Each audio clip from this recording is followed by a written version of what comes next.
The moment I saw Patricia Morrison standing on my porch with that clipboard and her perfectly pressed pantsuit, I knew my peaceful life in Riverside, California, was about to become a nightmare. I had just moved into my modest 3-bedroom ranch house on Willow Creek Drive 3 months ago. The neighborhood seemed quiet, the kind of place where people minded their own business and kept their lawns trimmed without being obsessive about it. I was wrong on both counts. My name is Frank Foster, and I work as a software engineer from home, which means I spend most of my days in comfortable clothes, caring more about code than curb appeal. That apparently was my first mistake. Patricia was the HOA president, a title she wore like a crown. She was in her mid-40s with blonde highlights that looked too perfect, the kind of woman who probably had a standing appointment at the salon every 2 weeks. Her lips were pursed as she looked down at her clipboard, then back at my house, then at me standing in the doorway in sweatpants and a faded college t-shirt. "Mr. Foster, we need to talk about several violations," she said without so much as a greeting. I leaned against the doorframe. "Violations?" She flipped through papers on her clipboard with manicured nails painted an aggressive shade of coral. "Your grass is a 1/4 inch too long according to HOA standards. Your mailbox is the wrong shade of black. It needs to be matte, not glossy. And that wreath on your door is not from our approved seasonal decoration list." I glanced at the small autumn wreath my sister had given me as a housewarming gift. "It's a wreath." "It's a violation," Patricia said sharply. "The HOA has very specific guidelines, Mr. Foster. When you purchased this home, you agreed to abide by our community standards. I suggest you familiarize yourself with the handbook." "I read it," I said, which was partially true. I had skimmed it. There was nothing about specific wreaths. "Page 47, subsection D," she replied instantly. "All seasonal decorations must be from the pre-approved vendor list to maintain neighborhood aesthetic cohesion." I felt my jaw tighten. "You're serious?" "Completely."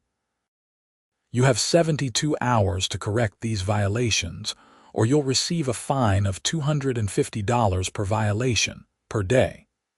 She handed me a formal notice printed on expensive cardstock with the HOA logo embossed at the top. "Have a pleasant day, Mr. Foster." She turned on her heel and walked back to her oversized white SUV parked in front of my house. I watched her drive away, then looked down at the notice. 3 violations, 72 hours, escalating fines. Welcome to the neighborhood. That was just the beginning. Over the next 2 months, Patricia made it her personal mission to make my life miserable. She drove by my house multiple times a day, looking for any excuse to issue another citation. My trash cans were visible from the street for 15 minutes past the designated time period. That was a violation. I planted flowers in my front bed without submitting a landscaping modification request 30 days in advance. Violation. I had a friend park in my driveway overnight. Violation, because overnight guest parking required a 24-hour notice to the HOA board. The fines piled up. Even when I tried to comply, Patricia found new things to complain about. My front door mat was 2 inches too large. The solar lights along my walkway weren't on the approved list. I had left my garage door open while unloading groceries for 20 minutes, which apparently violated the community security standards. I tried reasoning with her. I showed up to an HOA board meeting in early November, held in the community center clubhouse. There were about 15 homeowners there, most of them nodding along as Patricia droned on about maintaining property values and community standards. When it came time for homeowner concerns, I raised my hand. "Yes, Mr. Foster," Patricia said, her tone already dismissive. I stood up, holding a folder full of violation notices. I've received 23 violations in 2 months. Some of them seem excessive, like being fined because my grass was a quarter-inch too long on a Tuesday morning. I had already scheduled the lawn service for that afternoon. The standards are clear, Patricia said. Grass height must be maintained at all times, not just when convenient for you. I understand standards, but this feels targeted. I've talked to other residents who have had similar issues but haven't received nearly as many violations. An older man named Harold spoke up from the back. She's got a point, Patricia. My grass was too long last month and I just got a warning. Patricia's face flushed. Every situation is evaluated individually. Mr. Foster has shown a consistent pattern of disregard for our community rules. Perhaps this neighborhood isn't the right fit for everyone. That last comment hung in the air. Several people shifted uncomfortably. I sat back down, realizing this wasn't going to get me anywhere. The board consisted of Patricia as president, her friend Denise as vice president, and her neighbor Roger as secretary. It was basically Patricia's personal kingdom. After the meeting, a woman in her 60s approached me in the parking lot. Her name was Carol, and she had lived in the neighborhood for 15 years. "Don't take it personally," Carol said quietly. "Patricia does this to anyone she decides doesn't belong. She ran out the Hendersons 3 years ago with constant violations and fines. They eventually sold at a loss just to escape." "Why does everyone let her get away with it?" I asked. Carol shrugged sadly. "Most people just try to stay off her radar. The few who have fought back ended up in expensive legal battles. HOAs have a lot of power in California, and Patricia knows how to use every bit of it." I drove home that night frustrated but not defeated. I wasn't going to let some power-hungry HOA president bully me out of my home. I had put my life savings into this house. I worked hard for it. I wasn't leaving, but Patricia escalated. In December, I received a notice that my accumulated fines had reached $15,000. The violations had become increasingly petty. My Christmas lights were up one day past the approved removal date. I had left a ladder visible from the street while cleaning my gutters. My car was parked facing the wrong direction in my driveway for an afternoon. Each violation came with photos, timestamps, and citations to specific handbook sections. Then came the letter I never expected. It arrived on a cold January morning, delivered by certified mail. The HOA was placing a lien on my property for unpaid fines and fees. If I didn't pay the full amount within 30 days, they would begin foreclosure proceedings. I immediately called a real estate attorney named James Chen, whose office was in downtown Riverside. He agreed to see me that afternoon. I sat in his office overlooking the city, surrounded by law books and case files, and explained the situation. James reviewed all my documents, his expression growing more serious. HOAs in California do have the authority to place liens and even foreclose for unpaid assessments and fines. The problem is that many of these violations seem questionable at best. "Can I fight it?" I asked. "You can, but it will be expensive and time-consuming. You need to challenge each violation individually, prove they're either not legitimate or being enforced in a discriminatory manner. That means discovery, depositions, possibly going to trial. We're talking $50,000 or more in legal fees, and there's no guarantee you'd win." I felt my stomach drop. "So I either pay $15,000 in bogus fines or spend $50,000 trying to fight it.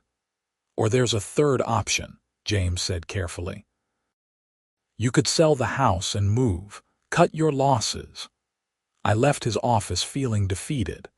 That evening, as I sat in my living room staring at the stack of violation notices, my doorbell rang.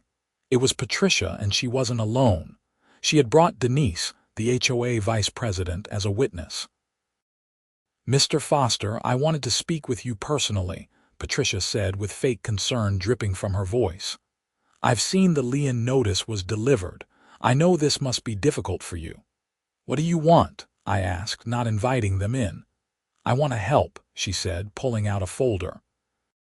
"I've spoken with several investors who are interested in purchasing properties in our neighborhood. I could connect you with them. You could sell quickly, avoid foreclosure, and move somewhere more suitable to your lifestyle." "Somewhere more suitable," I repeated, anger building in my chest. "Mr. Foster, let's be honest. You don't fit in here. You work from home in your pajamas. You don't attend community events. You don't seem to value the standards we've worked so hard to maintain. There's no shame in admitting this neighborhood isn't right for you." She held out the folder. "These investors pay cash. You could be out in 30 days. Denise nodded along like a bobblehead. "It really would be easier for everyone." I looked Patricia directly in her cold blue eyes. "I'm not selling. This is my home." Her expression hardened. "Then you'll leave in foreclosure." "Either way, Mr. Foster, you're not staying. I've removed plenty of people who don't belong, and you'll be no different." She turned and walked away, Denise scurrying behind her. I closed the door and leaned against it, my mind racing. She had basically admitted this was a targeted campaign to force me out. But knowing it and proving it were two different things. That night, I couldn't sleep.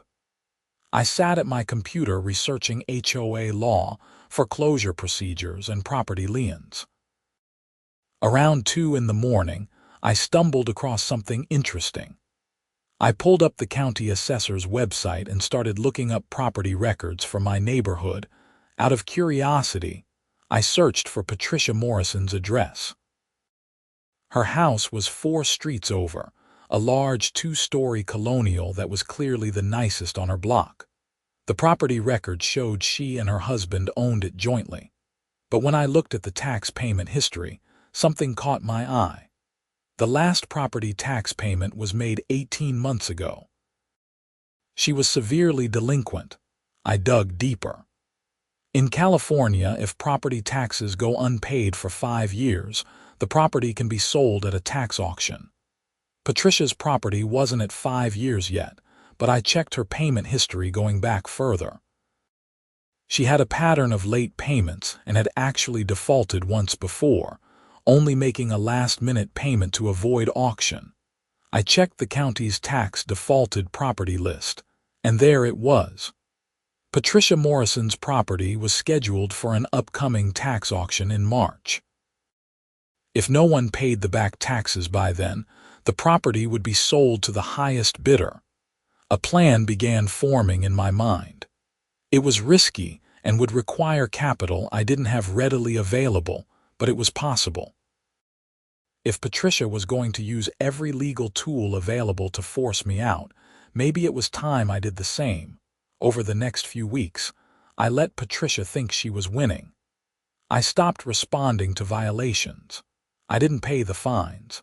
I let her believe I was going to either pay up or lose my house. Meanwhile, I was quietly preparing. I liquidated my investment accounts. I took out a personal loan using my car as collateral.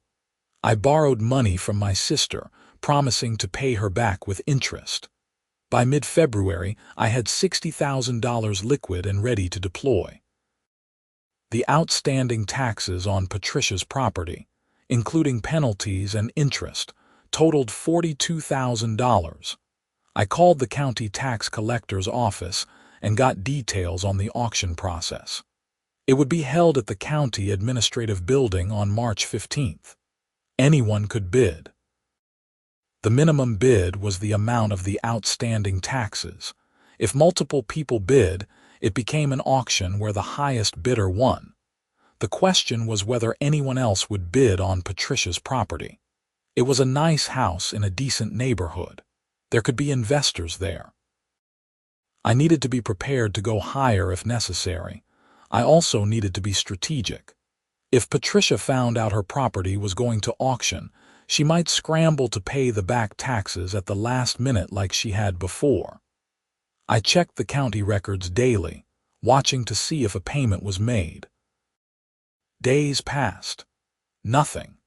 Either she didn't know or didn't have the money. On March 10th, I received another letter from the HOA. They were moving forward with foreclosure proceedings on my property. I had 10 days to pay the full amount of $22,000. The fines had grown, or the foreclosure would proceed. Patricia had included a handwritten note on HOA letterhead. "Mr. Foster, this is your final opportunity. Pay or sell. You have no other options." I put the letter aside and marked my calendar for the auction. 5 more days. The night before the auction, I barely slept. I kept running through scenarios. What if Patricia showed up? What if there were multiple bidders and the price went beyond what I could afford? What if I was making a huge mistake? But then I remembered Patricia standing on my porch, telling me I didn't belong, threatening me, admitting she had forced others out before me. She had weaponized the HOA to bully people out of their homes. If the roles were reversed, she would show no mercy. I couldn't either. The county administrative building was a modern concrete structure in downtown Riverside. I arrived at 8:30 for a 9 o'clock auction.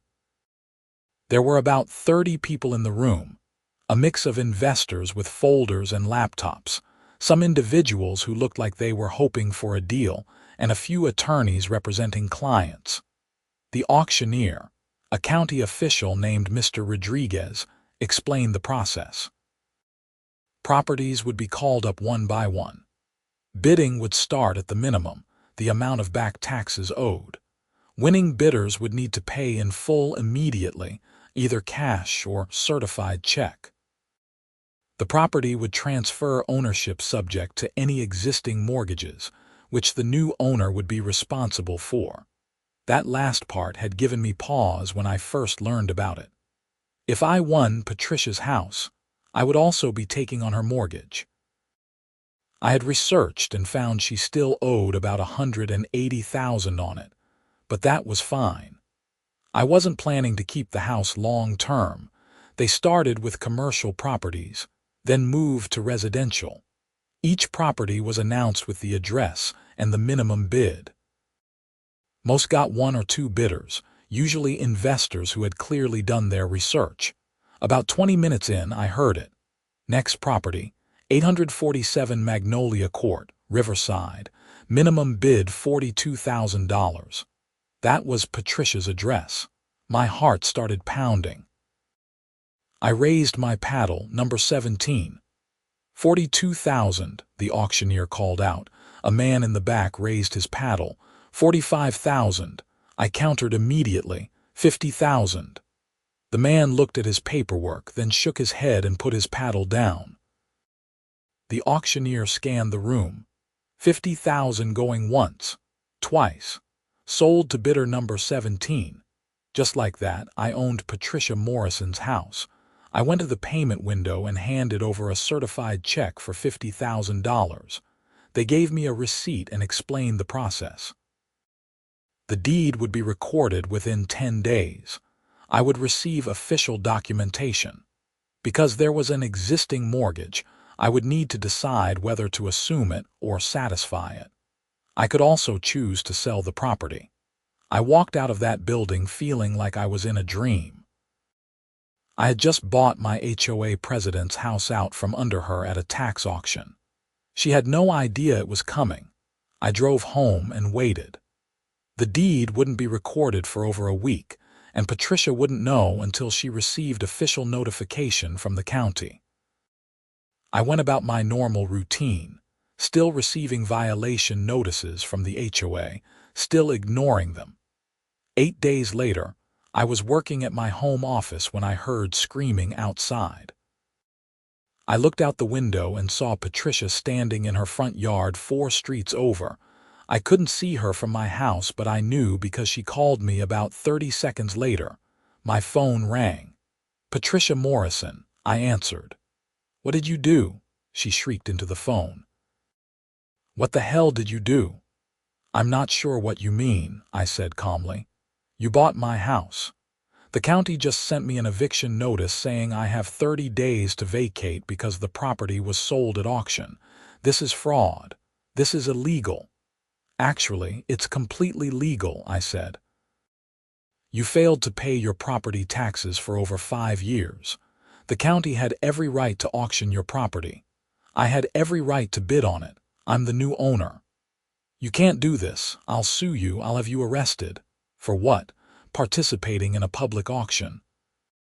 You're the one who taught me about using legal tools to force people out of their homes, Patricia. I'm just a good student. There was silence on the other end, then her voice came back, shaking with rage. You think you're smart. You think this is over. I will make your life hell. I will bury you in violations. I'll make sure you never have a moment of peace. You already tried that, I said. And here's the thing, Patricia. As the new owner of your property, I need to make sure it complies with all HOA regulations. I drove by yesterday and noticed your mailbox paint is chipping. That's a violation. Your grass looks a bit long. Another violation. And I don't think your holiday decorations were removed on time back in January. I'll need to issue formal citations. You have 30 days to vacate. Make sure you leave the property in good condition, or I'll have to deduct from your security deposit. Oh wait, there is no security deposit because you're not a tenant. You're a former owner who lost your property due to your own negligence. My mistake. I hung up. My hands were shaking, but I felt something I hadn't felt in months. Power, control, justice. The next few days were chaos. Patricia showed up at my house multiple times, screaming accusations. I called the police twice for harassment. She sent me threatening letters. She tried to rally the HOA board to take action against me, but I had broken no rules by buying her property at a legal auction. Carol, the older woman who had warned me about Patricia months ago, came by to talk. The whole neighborhood is buzzing, she said. Half the people think you're a hero. The other half are terrified of Patricia's meltdown. She brought this on herself, I said. She had 5 years to pay her property taxes. She chose not to. I'm not judging, Carol said. Between you and me, she's had this coming for a long time. She's been a tyrant, but be careful. She's not going to go quietly. Carol was right. Patricia hired an attorney and filed an emergency motion to stop the eviction. Her argument was that the tax auction was improper because she hadn't received adequate notice. The problem with that argument was that the county had documentation of sending multiple notices to her property address and her registered mailing address over the course of 5 years. She had ignored them all, probably thinking she could make a last-minute payment like before. The judge denied her motion. The sale was legal, the auction was proper, and I was the legitimate owner. She had 30 days from the date of the eviction notice, which gave her until mid-April. Meanwhile, my own foreclosure situation with the HOA was still pending. I had an idea about that too. I called James Chen, my attorney. I need to file a lawsuit against the HOA, I told him. Harassment, discriminatory enforcement, and abuse of power. I have documentation of everything. That's still going to be expensive, James warned. I know, but now I have leverage. I own the HOA president's house, and she needs to leave. I'm betting she's going to be very motivated to make my problems go away in exchange for favorable terms on her departure. James was quiet for a moment. That's actually not a bad strategy. Let me draft a complaint.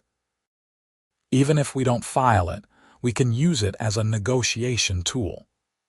2 days later, James sent a letter to Patricia and the HOA board. It outlined a federal civil rights claim for selective enforcement and harassment, a state law claim for abuse of power, and a personal claim against Patricia for intentional infliction of emotional distress. The damages we were seeking totaled $500,000. We also included an offer to settle. The HOA would dismiss all violations and fines against me, remove the lien on my property, and Patricia would resign as HOA president. In exchange, I would give Patricia 60 days instead of 30 to move out of her house, and I would sell her property back to her for the amount I paid at auction, $50,000, plus the outstanding mortgage balance if she could secure financing within that time. It was actually a generous offer. She would get her house back for just the back taxes and wouldn't owe me anything additional. All she had to do was come up with $50,000 and get her mortgage current. Patricia's response came through her attorney 3 days later. She rejected the offer and vowed to fight both the eviction and any lawsuit I filed. Fine, I told James. File the lawsuit and proceed with the eviction. The lawsuit was filed in federal court in mid-April. The same week, Patricia's 30-day eviction notice expired. She hadn't left the property. I filed for a formal eviction through the court system, which in California meant she would get a notice to appear before a judge. But something else was happening too. Other residents were coming forward. Once word spread about the lawsuit and the claims of harassment and selective enforcement, people started reaching out to me with their own stories. The Hendersons, who had moved away 3 years ago, sent me documentation of the violations they had received. A young couple on Birch Street gave me records showing Patricia had targeted them for months after they declined to vote for her in an HOA election. An elderly man named Thomas provided evidence that Patricia had threatened to fine him into foreclosure unless he supported her expansion of the HOA board's powers. James added them all as potential witnesses. The case was growing from a personal dispute into a class action against HOA abuse. Patricia's attorney reached out in early May. They wanted to talk settlement. We met at James's office. Patricia looked like she had aged 5 years in 2 months. Her perfect hair was less perfect. Her makeup couldn't quite hide the stress lines around her eyes. "My client is willing to compromise," her attorney, a sharp-dressed man named Martin Pierce, began. "We're listening," James said. "Miss Morrison will resign as HOA president. The HOA will dismiss all violations and fines against your client. In exchange, you will sell her property back to her for the amount paid at auction, give her 6 months to arrange financing, and drop the lawsuit." I leaned forward. "No," Patricia's eyes widened. "No, you tried to force me out of my home," I said, looking directly at her. "You admitted to doing it to others. You used your position to bully and harass people who didn't meet your arbitrary standards of who belongs in this neighborhood. Resigning isn't enough." "Then what do you want?" Martin asked. "Full HOA reform," I said. "Patricia resigns immediately, not just as president but from the board entirely. The HOA adopts a new enforcement policy that requires violations to be verified by an independent inspector, not just the board. Any fines over $500 require a vote of all homeowners, not just the board. And Patricia pays $20,000 to a community fund that will be used to help any homeowner facing financial hardship due to HOA fines." "That's ridiculous," Patricia said. "I don't have $20,000. That's why I couldn't pay my property taxes." "Then I guess we'll see you in court," I said, standing up. "And you'll be doing it from a new address because the eviction is proceeding." We left. James looked at me as we walked to the parking lot. "You know she probably can't pay $20,000. "I know," I said. "But she needs to understand there are consequences for what she did. Real consequences, not just an apology and moving on." The eviction hearing was scheduled for late May. Patricia showed up with Martin Pierce. I was there with James. The judge, A no-nonsense woman named Judge Bethany Reeves reviewed the case quickly. "Miss Morrison, you were the owner of this property?" she asked. "Yes, Your Honor," Patricia said. "And you failed to pay property taxes for over 5 years, resulting in the property being sold at a tax auction." "I was going through financial difficulties. I intended to pay."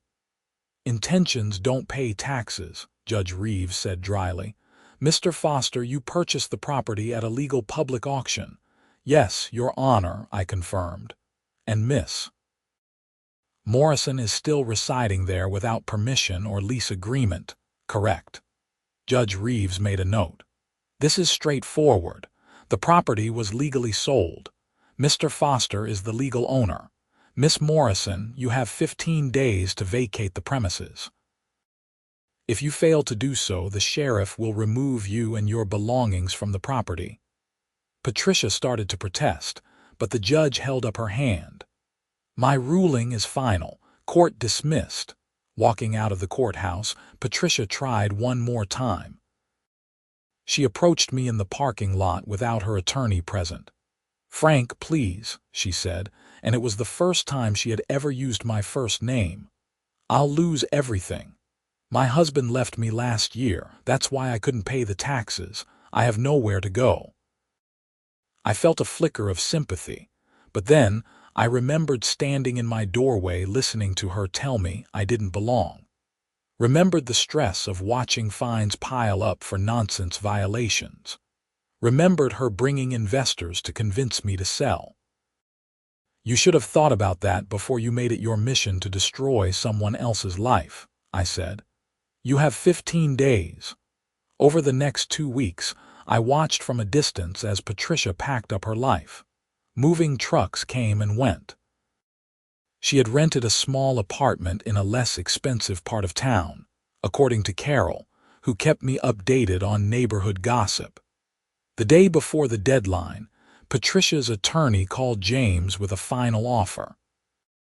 Patricia would agree to all our terms, resign from the HOA board, support the policy reforms, and give a written apology to me and the other homeowners she had harassed. She couldn't pay the $20,000 immediately, but she would sign a judgment agreeing to pay it over 5 years, secured by a personal guarantee. "What do you think?" James asked me. I thought about it. "Add one more thing. She has to attend an HOA board meeting and publicly admit what she did. Not just to me, but to everyone. I want the neighborhood to hear it from her." James relayed the terms. Patricia agreed. The HOA meeting was held on June 5th at the community center. The room was packed. Word had spread that Patricia was making some kind of announcement. Every seat was filled and people stood along the walls. I sat in the back, watching as Patricia walked to the front of the room. She looked small without her clipboard and her authority. Denise and Roger, the other board members, sat at the table looking uncomfortable. Patricia cleared her throat. "I've asked to speak tonight because I owe this community an apology, particularly to Frank Foster and several other homeowners." The room was silent.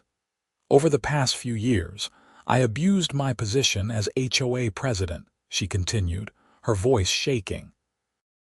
"I used violation notices and fines not to maintain community standards, but to target people I decided didn't fit my vision of this neighborhood. I made Frank Foster's life miserable because I judged him unfairly.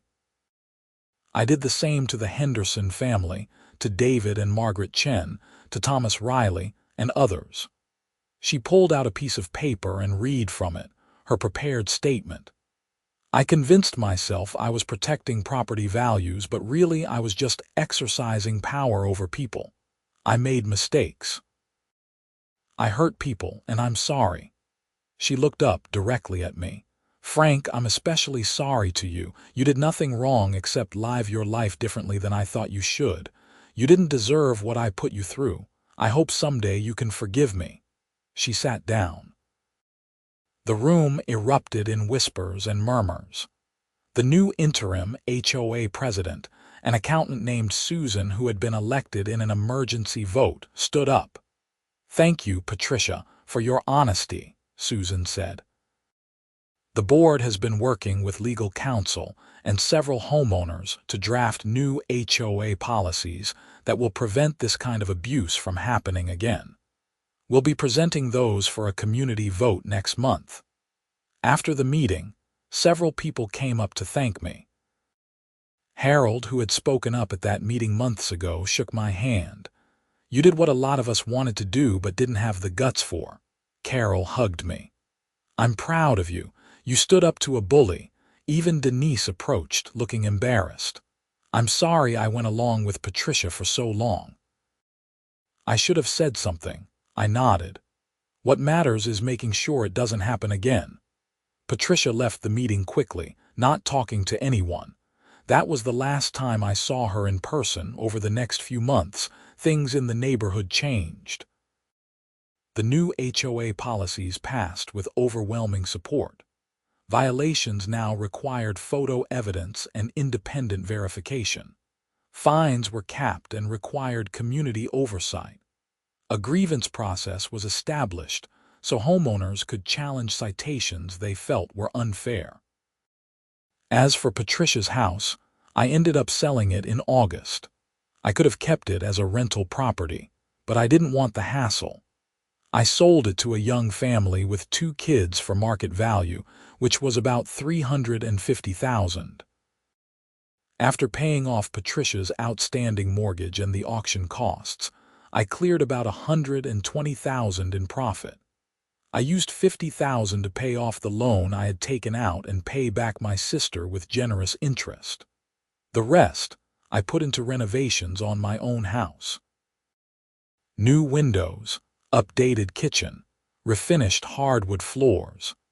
The house I had almost lost became exactly what I wanted it to be. Patricia made her first payment on the $20,000 judgment in September. She's been paying monthly since then. I put that money into a fund that helps other homeowners in the neighborhood who face financial difficulties, just like we agreed. I heard through the neighborhood grapevine that Patricia eventually moved out of state to live with her sister in Arizona. She's apparently working as a school administrator there. I hope she learned something from what happened. I hope she treats people better now. As for me, I'm still in my house on Willow Creek Drive. My grass is sometimes a little too long. I have decorations that aren't on any approved list. I park my car whichever direction is convenient. And nobody says a word about it, because the new HOA leadership understands that a community is made of real people living real lives, not perfect lawns and matching mailboxes. The whole experience taught me something important about power and justice. Patricia had power through her position, and she abused it because she could. When someone told her no, when someone stood up to her bullying, she couldn't handle it. She had spent years pushing people around, never expecting anyone to push back. I think about that sometimes when I'm sitting on my porch in the evening, looking at my neighborhood. Power isn't just about authority or position. It's about understanding the rules, knowing your rights, and being willing to fight when you're in the right. Patricia thought she could use the system to crush anyone she wanted. She forgot that the system cuts both ways. The funniest part of the whole thing is that I never wanted a fight. I just wanted to live quietly in my house, work my job, and be left alone. Patricia could have had that. If she had just been reasonable, if she had enforced rules fairly instead of using them as weapons, none of this would have happened. She would still be HOA president. She would still be in her house, but she chose to be a bully. And bullies, eventually, always meet someone who won't back down. I ran into Thomas Riley, the elderly man who had given me documentation of Patricia's threats at the grocery store in December. He was doing better, he said. He had been so stressed by the HOA situation that it had affected his health. Now he was sleeping better and his blood pressure was down. "You gave a lot of us our peace back," Thomas said. I know Patricia apologized, but I don't think she truly understands the anxiety she caused. I'm 78 years old. I've lived in my house for 23 years. The idea that she could fine me into losing it over petty nonsense kept me up at night. She can't do that anymore, I said. The new policies prevent it. Thanks to you, he smiled. My grandson asked me about the whole situation. He's studying business law at UCLA. I told him the story, and he said it was the perfect example of how concentrated power without accountability leads to abuse. He's writing his thesis paper on HOA governance reform. That made me smile. Maybe something good would come from all of it beyond just my personal situation. The holidays came and I decorated my house however I wanted. Multicolored lights, an inflatable snowman on the lawn, wreaths on every window. It felt like freedom. Several neighbors commented on how nice it looked. A few even asked where I got my decorations so they could get similar ones. In January, almost exactly a year after Patricia first showed up at my door with her clipboard, Susan from the HOA board stopped by. I tensed up instinctively, but she was smiling. "Don't worry, you're not in trouble," she laughed. "I wanted to let you know that the board took a vote. We're asking if you'd be interested in joining as a member." Me, on the HOA board, I was genuinely surprised. "You understand the rules, you clearly care about fairness, and you're not afraid to stand up for what's right. Those are exactly the qualities we need. Plus, I think having someone who's experienced the worst of HOA overreach would help us stay grounded." I thought about it. A year ago, I would have said no immediately, but things were different now. "Can I think about it?" Of course. No pressure. A week later, I accepted. My first board meeting was in February, and it was surreal sitting at that table where Patricia had once held court, but it felt right. We reviewed violation reports, and I made sure to question each one. Was this rule reasonable? Was it being enforced consistently? Was there a better way to handle the situation than an immediate fine? The other board members seemed to appreciate the oversight. We were building something different, a HOA that actually served the community instead of terrorizing it. In March, I got a letter from Patricia. It was postmarked from Arizona. I almost threw it away without reading it, but curiosity got the better of me. "Frank," it began, "I know I'm probably the last person you want to hear from. I've been in therapy since I moved to Arizona. My therapist suggested I write this letter as part of taking accountability for my actions. You don't have to respond. You don't owe me anything. But I wanted you to know that I've spent a lot of time thinking about what I did and why. I think I used the HOA as a way to feel in control when everything else in my life was falling apart. My marriage was ending. I was drowning in debt. I felt powerless, so I grabbed onto the one place where I had power and I abused it. That's not an excuse. There is no excuse for what I did to you and others. But it's an explanation. I'm working on being better. I'm working on understanding that control and respect aren't the same thing. I hope you're well. I hope the neighborhood is better now. I'm enclosing a check for the full $20,000 I owe. I came into some money from selling my mother's estate, and I'd rather pay this off completely than have it hanging over me for years. Consider my debt paid. Patricia. The check was there, made out for the full amount. I stared at it for a long time. Part of me wanted to rip it up to keep her on that payment plan as a reminder. But that would be petty. She was trying to do the right thing. I deposited the check and added the money to the Community Assistance Fund. We used it to help a family on Oak Street who had fallen behind on their HOA dues after the father had a medical emergency. We covered their costs and helped them get back on track. That felt better than any revenge. Spring came to Riverside, and Willow Creek Drive was beautiful. Trees bloomed, flowers-filled gardens that residents had planted without needing special approval forms. Kids played in yards. Neighbors chatted on sidewalks. It felt like an actual community, not a perfectly maintained showpiece. I still work from home in comfortable clothes. My car is sometimes dusty. My grass occasionally grows a bit longer than optimal before I get around to mowing it.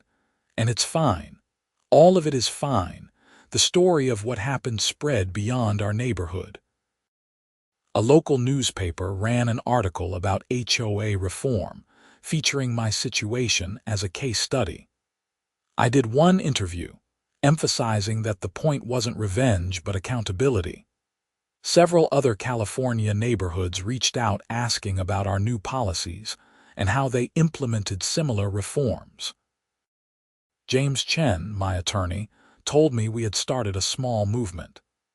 HOA abuse is a real problem, especially in California where these associations have significant legal power.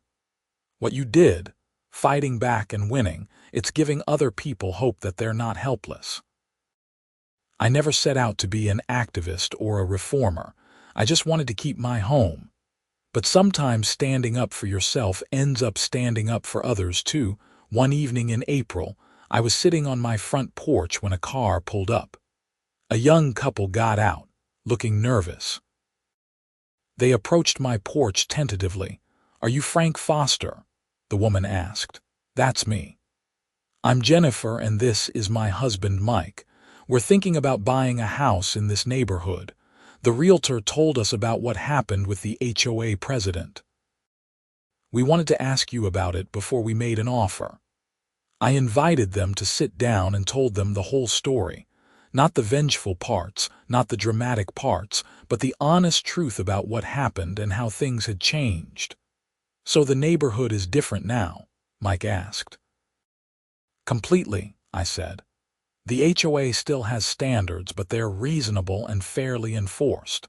It's a good place to live." They bought the house 2 weeks later. I helped them move in, introducing them to neighbors and explaining how the new HOA worked. They were grateful, and I realized that this was what community should be. People helping people, not people controlling people. By summer, my life had settled into a comfortable routine. I still worked from home but had taken on some consulting projects that brought in extra income. The house was paid off. I had money in savings. I was in a better place financially and emotionally than I had been in years. The neighborhood threw a community barbecue in July, the first one in several years apparently. The old HOA board under Patricia had always been too controlling about community events, requiring permits and approvals and fees.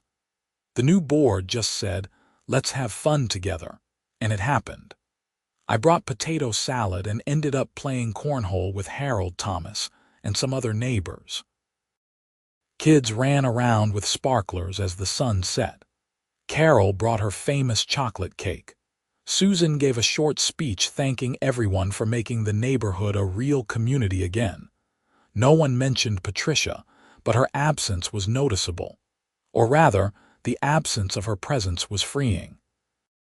People laughed easier. They relaxed.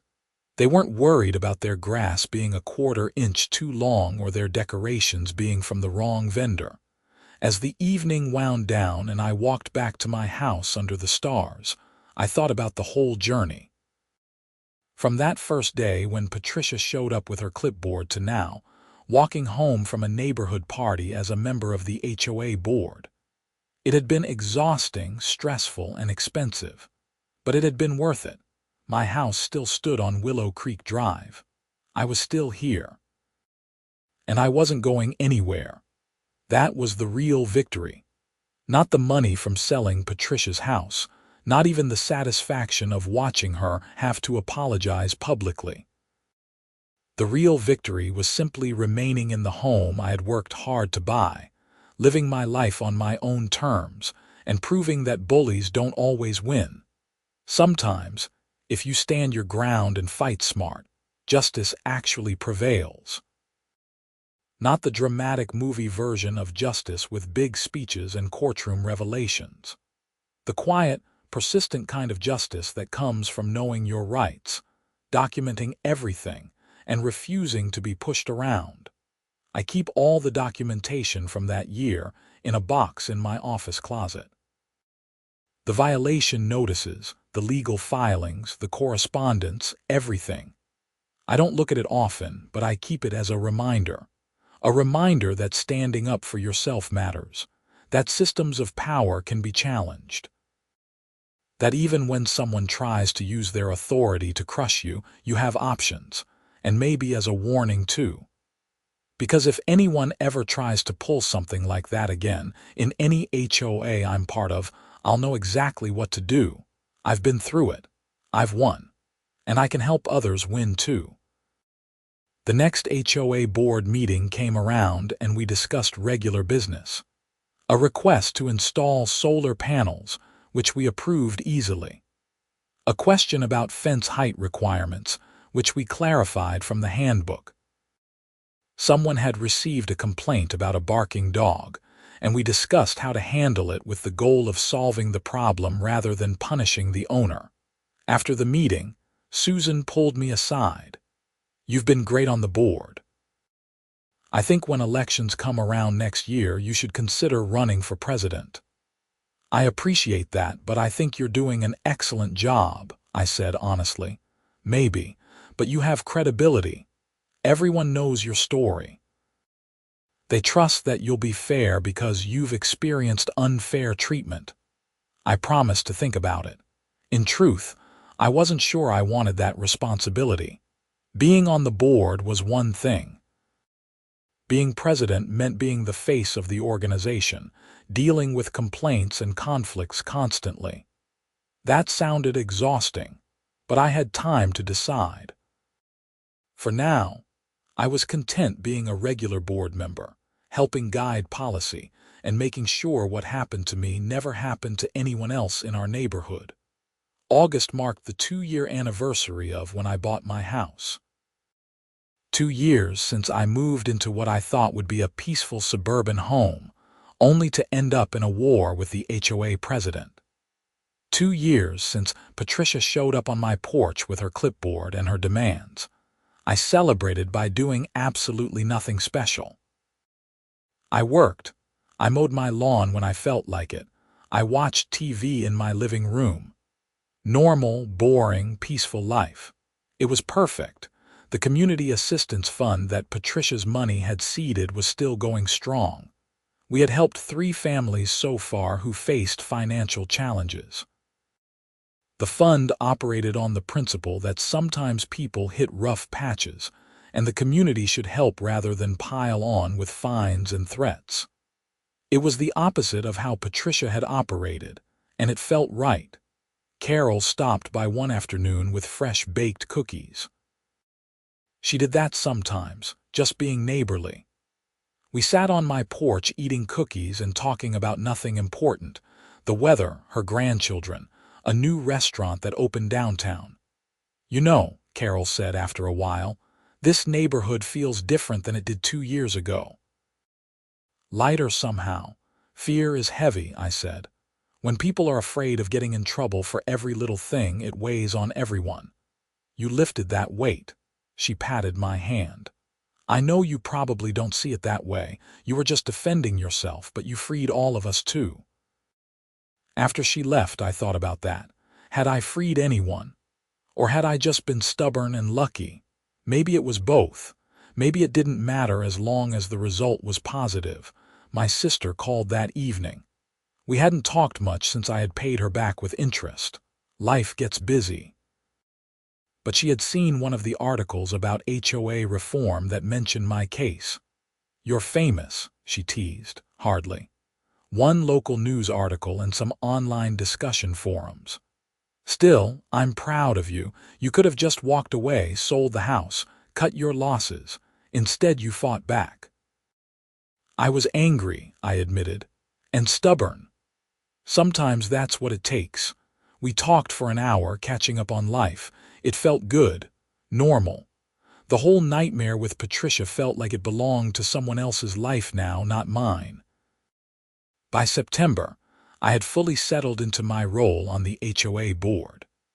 We had established quarterly town halls where homeowners could bring concerns directly to the board in an open forum. The first one had been packed with people who had questions or issues they had been afraid to bring up under the old regime. We worked through them methodically, fairly, and transparently. The feedback was overwhelmingly positive. People appreciated being heard. They appreciated knowing that rules were enforced consistently and reasonably. They appreciated not living in fear of their HOA one man, a doctor who worked long shifts at the hospital, thanked us specifically for changing the policy on lawn care violations. Under the old rules, I got fined constantly because I work 60-hour weeks, and sometimes my lawn care gets delayed a few days. Now, I just let the board know my schedule, and if my grass gets a bit long, I have time to address it without immediately getting hit with a fine. It's reasonable. That's all any of us want. Reasonable. Such a simple word, but it had been completely absent from Patricia's leadership. She had been rigid, punitive, and arbitrary. We were trying to be reasonable, and it was working. In October, I got an email from an address I didn't recognize. The subject line said, "Thank you from the Hendersons." I opened it cautiously. "Mr. Foster, you don't know us personally, but we owned the home at 923 Birch Street until 3 years ago. We were forced to sell at a loss and leave the neighborhood due to constant harassment from Patricia Morrison and the HOA board. We heard about what happened and wanted to say thank you. What she did to us destroyed our finances and our peace of mind. Knowing that she finally faced consequences and that the neighborhood has reformed its policies gives us closure. We hope you're well and that you enjoy your home. Sincerely, Robert and Linda Henderson." I wrote back, thanking them for reaching out and telling them a bit about the new policies. We exchanged a few more emails, and they eventually told me their full story. It was worse than I realized. Patricia had targeted them because Linda was a stay-at-home mom who often had the kids playing in the front yard. Patricia felt it lowered the neighborhood aesthetic and found every excuse to cite violations. They had spent thousands trying to fight it before finally giving up and selling. Hearing their story reinforced that I had done the right thing. Patricia hadn't just been annoying or petty. She had genuinely harmed people's lives for no good reason. November brought the first rain of the season, washing everything clean. I stood at my window watching the storm, thinking about how much had changed. This time last year, I was in the middle of planning to buy Patricia's house at auction. I was stressed, angry, and uncertain if my plan would even work. Now I was standing in my paid-off house, financially stable, respected in my community, and part of the leadership working to make things better. Life had a strange way of working out sometimes. The holidays came again, my second in the house. This time I went all out with decorations, not to spite anyone, but just because I wanted to. Lights, inflatables, wreaths, the works. My house looked like Christmas had exploded on it, and I loved every gaudy inch. Kids in the neighborhood started calling it the fun house and would drag their parents by to see the lights. That made me happier than any victory over Patricia ever could. I was contributing something positive, something that brought joy instead of stress. On Christmas Eve, there was a knock on my door. I opened it to find Susan from the HOA board standing there with a tin of homemade fudge. "Merry Christmas," she said, handing me the tin. "I wanted to thank you for everything you've done for the neighborhood. You changed things for the better." "We changed things," I corrected. "The whole board, the whole community. Maybe, but you started it. You stood up when no one else would." After she left, I sat with the fudge and thought about that, Had I stood up or had I just fought back? Was there a difference? Probably not. Standing up and fighting back were two sides of the same coin. The year ended quietly. I spent New Year's Eve at home, watching the ball drop on TV and thinking about resolutions. I didn't make any big ones. Just the simple goal of continuing to be a good neighbor, a fair board member, and a decent person. Into the new year, life continued in its pleasant routine. Work was good. The neighborhood was peaceful. The HOA functioned smoothly under reasonable leadership.